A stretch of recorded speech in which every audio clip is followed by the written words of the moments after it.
Bonjour à tous, bienvenue dans la partie 2 de l'initiation aux macros. Dans la première partie, je vous avais montré comment développer une petite macro avec un petit bouton qui permettait de colorer une sélection en jaune, de rajouter les jours de la semaine et l'enregistrer au format PDF. Donc je vous montre macro, voilà. Donc, la macro a colorié en jaune la partie que j'avais sélectionnée au départ, fait des coloriages et généré un PDF dans un dossier par défaut. Dans cette partie, je vais vous montrer comment donner la possibilité à l'utilisateur de modifier le chemin d'enregistrement du PDF. Donc ce que je propose, c'est de créer une feuille où je vais stocker mes paramètres. Donc je vais ici et rajouter une nouvelle feuille. Donc je clique sur le petit plus et ici, je viens rajouter param. Et ainsi, je vais stocker tous mes paramètres ici. Dans la cellule A1, je vais indiquer que c'est le chemin de stockage des PDF, d'accord. Et ici, je vais lui donner l'adresse, c'est :/test, c'est l'endroit où je vais stocker mes fichiers. Donc en fait, la macro va venir chercher l'info ici pour stocker les PDF. Ainsi, l'utilisateur va pouvoir modifier le chemin où seront stockés les PDF. Notons bien qu'on est en feuille param, avec un P majuscule, et que l'info est située en B1. Donc maintenant, je vais aller dans la macro, ici, donc développeur, Visual Basic. Je vais chercher mon module de programmation, ici, module 1, et je retrouve le programme réalisé en partie 1. Dès le lancement du programme, je vais aller chercher mon information. Donc je vais me mettre ici, avant que le programme commence. Donc je vais créer une variable qui va stocker l'information du chemin de stockage des PDF. Donc j'y vais, je fais chemin _ PDF. Pourquoi je mets l'underscore? Parce que tout simplement, il ne faut pas mettre d'espace dans le nom d'une variable. Je vais dire que chemin PDF est égal à sheet, donc la feuille, toujours au pluriel. Ici, je vais mettre une guillemets, elle s'appelle param. Je ferme mes guillemets, je ferme ma parenthèse, point cells. Donc là, j'ai donné la feuille, maintenant je lui donne la cellule. Donc B1, c'est la ligne 1, d'accord, et la colonne 2. Donc, ligne, virgule, colonne. Je ferme ma parenthèse et je fais entrer pour un retour chariot. Et ici, donc, j'ai chemin PDF égale sheet param, cellule 1,2. C'est-à-dire que l'info qui est située à droite de mon égal va venir se mettre dans la gauche de mon égal. Donc, je vais de ce côté vers là. Donc là, chemin PDF va venir chercher l'info qui est en ligne 1, 2 de la feuille param. Respectez bien l'orthographe ainsi que les majuscules et les minuscules. Donc là, l'information se charge. Alors pour faire le test, je vais appuyer sur la touche F8 qui est le mode pas à pas qui va lancer la macro. Donc il faut bien être situé dans cette page-là, dans mon module. Et je fais la touche F8 qui va lancer pas à pas. Donc à chaque fois que j'appuie sur F8, j'avance d'un cran dans ma macro. Donc je rappuie sur F8. Et ici, si je survole ma variable, je m'aperçois qu'il est venu charger l'information située en cellule B1. Pour arrêter le mode pas à pas, je clique ici sur Stop. Si vous voulez voir toutes les informations, c'est dans Débugage. Et ici, vous retrouverez F8 pas à pas détaillé. Donc là, j'ai vérifié que ma macro fonctionne bien au niveau du chargement de ma variable chemin PDF. Alors, le chemin de PDF va être utilisé dans l'enregistrement. Donc ici, je retrouve l'enregistrement PDF. Ici, je vois que je chargeais le dossier. Alors pour info, c'est inutile. Donc je vais le supprimer. Ce qui est important, c'est de comprendre ici les instructions. Donc, ce qu'il fait, c'est qu'il exporte la feuille active, donc celle de feuille 1 ici. Il l'exporte dans un fichier au format PDF avec le nom ici, c'est de .user pc1 document export.pdf. Donc là, en fait, le fichier va directement dans mes documents et l'exporte au format PDF dans un sous-dossier qui s'appelle export PDF. Alors, ce qu'il faut comprendre avec cette formule ici, c'est que l'on vient prendre la feuille active, donc c'était celle-là, d'accord, et il l'exporte au format PDF à cette adresse-là, d'accord, qui était enregistrée dans la partie 1. Donc, je stockais mes informations dans un dossier qui s'appelait Export PDF, qui était situé dans Documents, et le fichier s'appelait Export PDF. Donc, ce que je vais faire maintenant, c'est que je vais modifier cette information. Alors, pour le moment, ici, dans Chemin PDF, j'ai juste c2.test, mais je n'ai pas le nom du fichier export.pdf. Donc, je vais lui donner le nom d'une variable, chemin fichier PDF par exemple est égal à chemin underscore PDF, donc ma variable qui est avant, ici, plus, j'ouvre les guillemets, underscore export.pdf et je ferme mes guillemets. En gros, je lui dis quoi? Je lui dis écoute, c'est c2.test, donc c2.anti/test, plus anti/export.pdf. Et donc là, je vais lui donner et le chemin et le nom du fichier.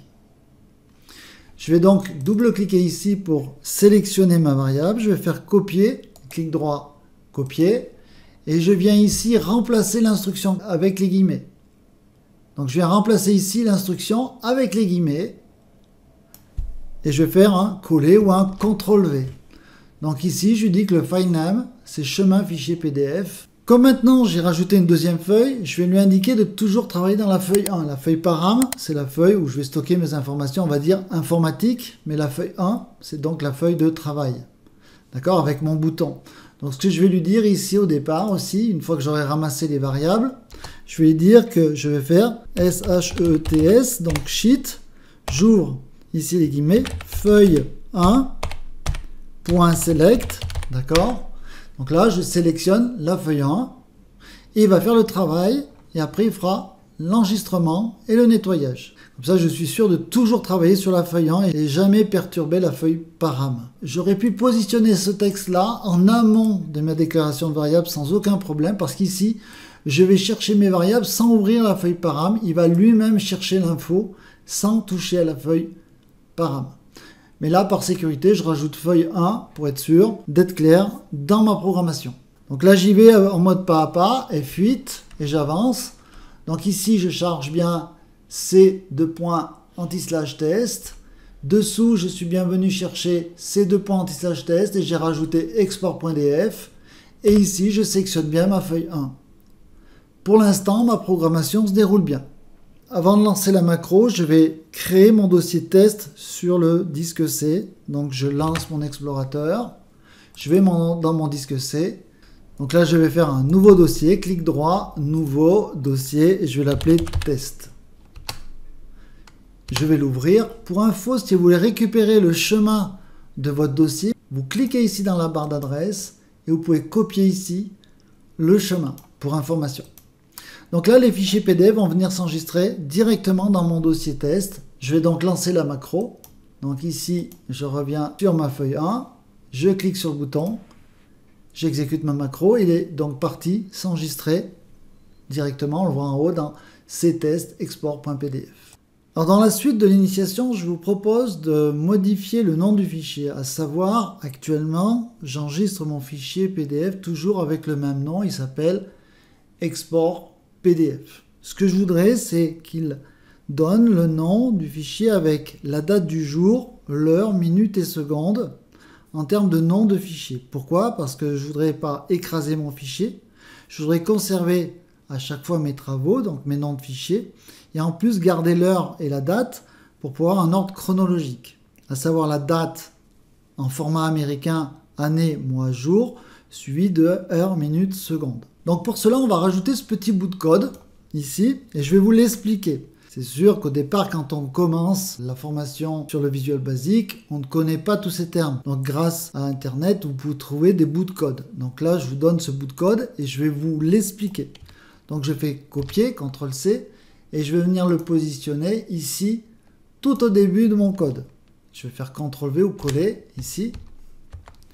Et je positionne mon texte correctement en faisant les tabulations et en l'alignant correctement. Donc en fait ici, dans la première ligne, je suis venu dimensionner les variables LHR et la date. Donc c'est des variables exactement comme chemin PDF, sauf que là on les dimensionne. Alors le dimensionnement mémoire n'est pas obligatoire sur le VBA. C'est-à-dire que si vous ne donnez pas de format à vos variables, celles-ci seront en format variant. Donc le plus gros système qui prend de l'allocation mémoire en quantité plus grande. Ce que je vous propose ici, c'est de vous apprendre à commencer à dimensionner vos variables. Donc LHR, on la dimensionne comme une chaîne de texte, idem pour la date. Donc là, le système, c'est qu'il va falloir allouer de la mémoire pour ces deux variables pour du format de texte. ce qui prend moins de place qu'un format variante. Ici, je viens mettre LHEure, donc ma variable, et un peu dans le même système que chemin PDF, je vais venir lui envoyer des informations pour qu'elle parte sur LHEure. Et ici, ces informations-là vont aller dans la date. Comment fonctionne mon instruction? En fait, je dis que je prends ici l'heure système, je la formate en HHMM secondes. C'est-à-dire que par exemple, tout de suite, il est 14h07, donc ça va me mettre 14h07 et le nombre de secondes du moment de l'injection de l'information. Et ici, pour la date, on prend la date du système, donc celle de la pendule, et on lui dit qu'on la veut en format 4 chiffres pour l'année, 2 chiffres pour le mois et 2 chiffres pour le jour, day en anglais qui veut dire jour.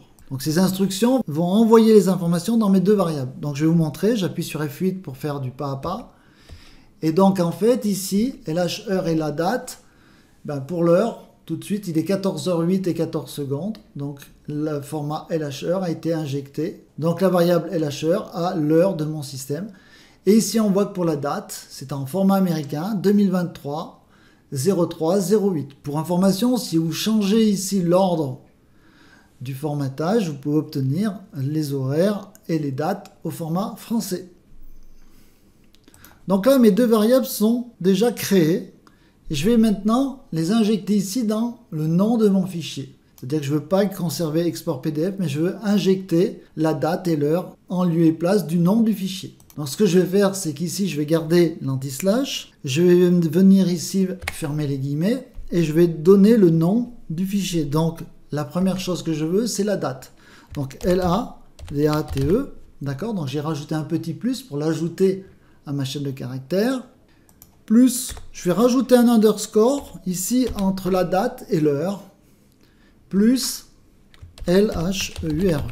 Ce qu'il ne faut pas que j'oublie, c'est que c'est un fichier PDF, donc il faut que je lui rajoute l'extension PDF. Donc là, c'est pas grave, je fais plus, j'ouvre les guillemets, point, PDF, n'oubliez pas le point, voilà. Donc là, je suis venu mettre mon chemin, donc c'est deux points anti-slash test, plus anti-slash, plus la date, avec un underscore, suivi de l'heure, suivi de point PDF. Je vais lancer la macro pas à pas, F8. Donc là, j'ai bien chargé mes dates et heures. Et ici, je vais refaire F8 et vous montrer, en survolant ma variable, l'information qui est stockée à l'intérieur. Donc, c'est deux points anti-slash test, anti-slash la date en américain, underscore l'heure.pdf. Je peux arrêter mon instruction et je vais maintenant lancer la macro et voir si ça fonctionne. Je clique sur macro PDF. Donc, j'ai généré mon fichier PDF et je vais voir dans mon dossier test si tout est OK. Donc ici dans mon dossier test, j'ai l'ancien fichier export.pdf que maintenant je vais supprimer. Clic droit, supprimer. Et ici je retrouve bien le nom de mon fichier PDF avec la date, underscore, heure, minute et seconde. Donc 14h10 et 50 secondes. Donc je vais relancer ma macro. Ici je vais mettre cette zone là. Je lance la macro. Hop, je ferme. Je reviens ici. PDF. J'ai donc généré deux fichiers PDF. Donc je retourne dans mon dossier, je vois que les fichiers s'alimentent correctement.